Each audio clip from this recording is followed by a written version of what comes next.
नमस्ते दोस्तों, आप सभी का फिर से एक बार स्वागत है।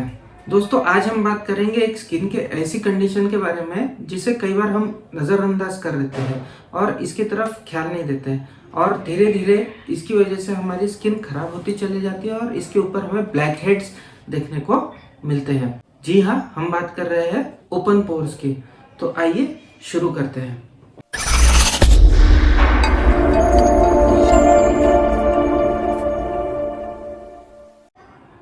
दोस्तों, ओपन पोर्स यानी क्या? ओपन पोर्स यानी हमारे स्किन पे छोटे छोटे छेद होते हैं। अभी मेरे स्किन पे आपको नहीं दिखाई देंगे, क्लोजली भी देखेंगे तो नहीं दिखाई देंगे क्योंकि मुझे इसकी तकलीफ नहीं है। छेद सभी के स्किन पे हमें देखने को मिलते हैं। ये छेद आप अगर मैग्नीफाइंग ग्लास होगा आपके पास तो उस मैग्नीफाइंग ग्लास से अगर आप स्किन को क्लोजली देखेंगे तो आपको छोटे छोटे छेद हमारे स्किन पे देखने को मिलते हैं। इन छेद को हम बोलते हैं पोर्स। जब ये छेद की जो साइज होती है वो अपेक्षाकृत बड़ी हो जाती है, जितनी होनी चाहिए उससे ज़्यादा बड़ी हो जाती है, तब इसे हम कहते हैं ओपन पोर्स। और ये ओपन पोर्स हमें हमारे चेहरे के टी जोन में ज़्यादा देखने को मिलता है। टी जोन यानी फोरहेड, नाक और चिन। ये जो टी बन रहा है, ये टी जोन पे हमें ओपन पोर्स की समस्या ज़्यादातर देखने को मिलती है। ये ओपन पोर्स क्या होते हैं? ओपन पोर्स जो हमारी ऑयल की ग्रंथियां होती है, जो हमारे स्किन के नीचे मौजूद होती है, जो ऑयल सिक्रेट करती है, उनकी जो ओपनिंग्स होती है, इसे हम ओपन पोर्स कह के बुलाते हैं। इन ओपन पोर्स में से ऑयल और पसीना हमारे स्किन के ऊपर आता है। ओपन पोर्स सभी के चेहरे पे प्रेजेंट होते हैं, किसी के चेहरे पे नहीं होता है, ऐसा नहीं होता। हर एक के चेहरे पे ओपन पोर्स प्रेजेंट होते हैं, लेकिन कुछ कुछ लोगों के चेहरे पे ओपन पोर्स की साइज बहुत ज़्यादा या बहुत बड़ी हमें देखने को मिलती है और वो हम अगर दूर से ही उनका चेहरा देखते हैं तो हमें चेहरे की स्किन पे ओपन पोर्स देखने को मिलते हैं। मैं आपको उदाहरण के तौर पे बताना चाहूँगा। यहाँ पे ये जो पिक्चर है, यहाँ पे जो आप स्किन देख रहे हैं, ये स्किन इस तरह से हमें दूर से ही दिखाई देंगी। तो दूर से ही जब हमें इस तरह की स्किन दिखाई देती है जिसके ऊपर काफ़ी बड़े बड़े पोर्स होते हैं, तो इन्हें हम ओपन पोर्स की समस्या कहते हैं। अब इसके कारण क्या है? क्या क्या कारण है जिसकी वजह से हमें ओपन पोर्स देखने को मिलते हैं? मेन इसका मुख्य कारण है एजिंग। जैसे जैसे हमारी उम्र बढ़ती है, हमारे स्किन के अंदर कोलेजन और इलास्टिन टिश्यूज होते हैं, ये कम कम होते चले जाते हैं, जो हमारे स्किन के ऊपर खिंचाव रखते हैं। स्किन की जो टाइटनेस होती है वो इन कोलेजन और इलास्टिन की वजह से होती है। जैसे जैसे हमारी उम्र बढ़ते चली जाती है वैसे वैसे ये कोलेजन और इलास्टिन कम होते चले जाता है, जिसकी वजह से जो ओपन पोर्स को बांध के रखने का काम होता है इलास्टिन का और कोलेजन का, वो कम हो जाता है और इसी वजह से ओपन पोर्स ढीले हो जाते हैं और बड़े हो जाते हैं। तो ओपन पोर्स बड़े होने की वजह से जब भी हम दूर से देखते हैं तो हमें ओपन पोर्स दिखाई देते हैं।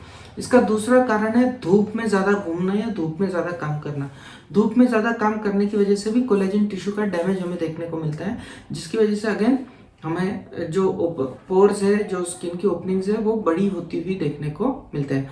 और 20 से 30 साल के उम्र के बच्चों में, लड़कियों में भी ओपन पोर्स की समस्या ज़्यादातर हमें देखने को मिलती है।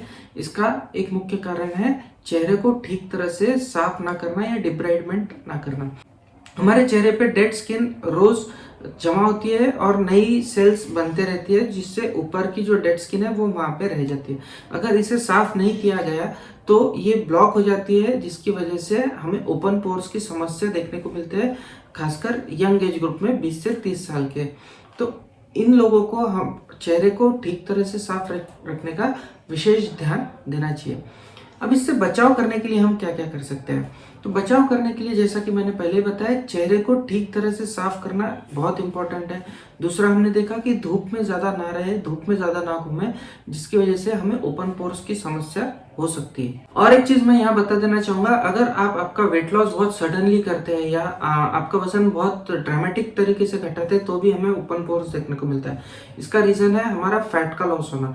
जी हाँ, हमारे चेहरे पे इलास्टिन और कोलेजन के अलावा फैट के भी टिश्यूज होते हैं जो इन सेल्स को सपोर्ट करते हैं। सडन वेट लॉस की वजह से फैट डिप्राइव हो जाता है और इलास्टिन और कोलेजन को जो सपोर्ट मिलना चाहिए वो नहीं मिल पाता, जिसकी वजह से जो पोर्स होते हैं वो खुल जाते हैं और हमें ओपन पोर्स की समस्या देखने को मिलती है। हम देखेंगे कि ओपन पोर्स से समस्या क्या क्या होती है। तो समस्या कुछ भी नहीं होती है, ओपन पोर्स से कोई तकलीफ नहीं होती है।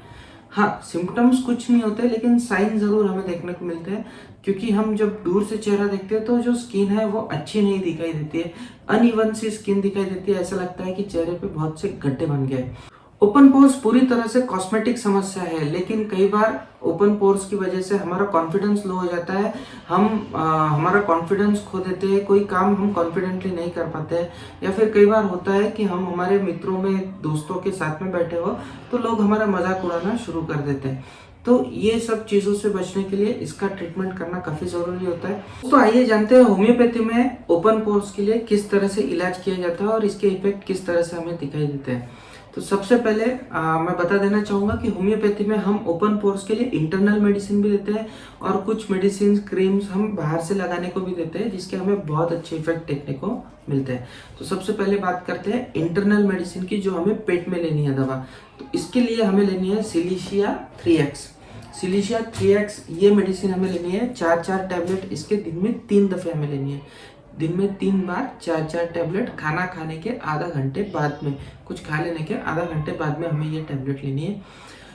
ये टैबलेट हमें लंबे समय तक लेनी है। आप अगर इस टैबलेट को लेना शुरू करते हैं और आपको लगता है कि महीने 1.5 महीने बाद में आपके ओपन पोर्स में थोड़ा असर दिखाई दे रहा है, कुछ कम हो रहा है, तो आपको 1 साल 1.5 साल तक के इन टैबलेट्स का सेवन करते रहना है। अब ये बायोकेमिक मेडिसिन है, इसे लंबे समय तक ले सकते हैं बायोकेमिक फॉर्म में, और बहुत ही अच्छे इफेक्ट हमें इस मेडिसिन के देखने को मिलते हैं। ये हमारे धरती से बनी हुई मेडिसिन है, हमारी ज़मीन से बनी हुई मेडिसिन है, और ये अनहेल्दी स्किन्स के लिए बहुत अच्छी मेडिसिन है। तो ज़्यादातर डॉक्टर इस दवा के बारे में नहीं बताएंगे, और इस दवा के इतने अच्छे और इतने ब्यूटीफुल रिजल्ट्स हमें देखने को मिलते हैं ओपन पोर्स के अंदर या अनहेल्दी स्किन कंडीशंस के अंदर।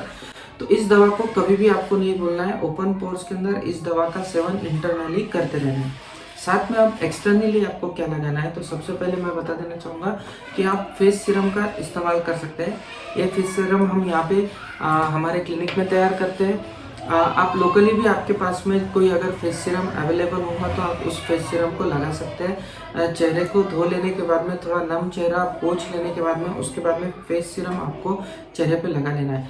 फेस सीरम लगाने के बाद में 5-10 मिनट रुक के आपको लगाना है बर्बेरिस एक्विफोलियम मदर टिंचर। अब बर्बेरिस एक्विफोलियम मदर टिंचर जो है ये स्किन की कंडीशंस के लिए बहुत अच्छी दवा है।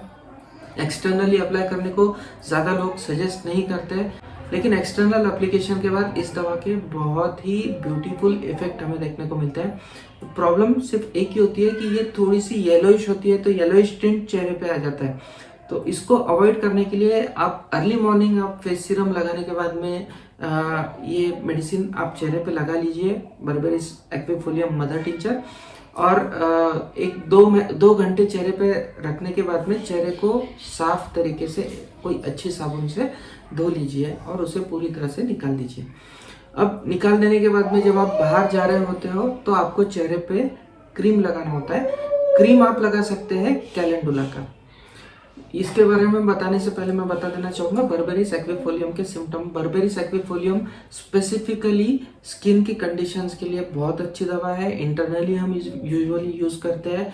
पिंपल्स अगर आ रहे हैं, बार बार एक्नेस आ रहे हैं, बार बार स्किन की कोई कंप्लेंट हो रही है, तो उस कंडीशन में हम बर्बेरिस एक्विफोलियम अक्सर दिया करते हैं। अब बात करते हैं कैलेंडुला क्रीम की। कैलेंडुला क्रीम आपको कई कंपनीज की मिल जाएंगी। कैलेंडुला की जो क्रीम होती है वो नहाने के बाद में जब आप बाहर जा रहे हो, जब बाहर निकल रहे हो, तब चेहरे पे लगा लेनी है। थोड़ी थोड़ी करके चेहरे पे लगानी है और इवनली उसे स्प्रेड कर देना है और इसे रखना है दिन भर। दिन में 2 से 3 बार आपको ये क्रीम का एप्लीकेशन करना है। आपको अगर बर्बेरिस एक्विफोलियम मदर टिंचर लगाने में कोई दिक्कत आती है तो आप उसका भी क्रीम आता है बर्बेरिस एक्विफोलियम का, टॉपी बर्बेरिस नाम से और बहुत से नामों से कई कंपनियों के क्रीम आते हैं। आप कोई भी कंपनी का क्रीम बर्बेरिस एक्विफोलियम का लेके वो भी चेहरे पे लगा सकते हैं।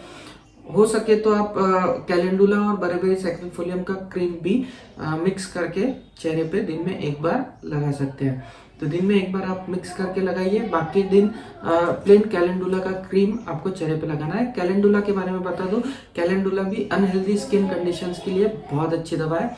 कैलेंडुला का मेन काम है ये हीलिंग प्रोसेस में मदद करती है।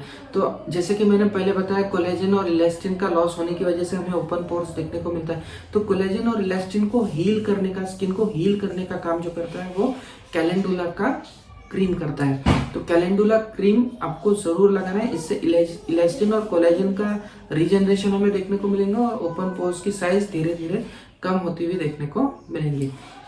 ध्यान में रखिए, थोड़ा आपको पेशेंस रखना जरूरी होता है, थोड़े लंबे समय तक के आपको दवाइयाँ लेनी होती है। आशा करता हूँ आपको ये वीडियो पसंद आया होगा। मिलते हैं अगले वीडियो में इसी तरह की अच्छी जानकारी होम्योपैथी से रिलेटेड दवाइयों के बारे में हमारे चैनल पे मिलेंगे। इसके अलावा आयुर्वेदिक मेडिसिन से रिलेटेड जानकारी भी मैडम आपको देती रहती है हमारे चैनल पे। तो प्लीज़ हमारे चैनल को लाइक कीजिए और सब्सक्राइब करना ना भूलिए। बेल आइकन का बटन भी दबा दीजिए, जिससे जब भी मैं नया वीडियो अपलोड करूं तो आपको तुरंत ये वीडियो मिल जाए। मिलते हैं अगले वीडियो में, तब तक के लिए बाय बाय।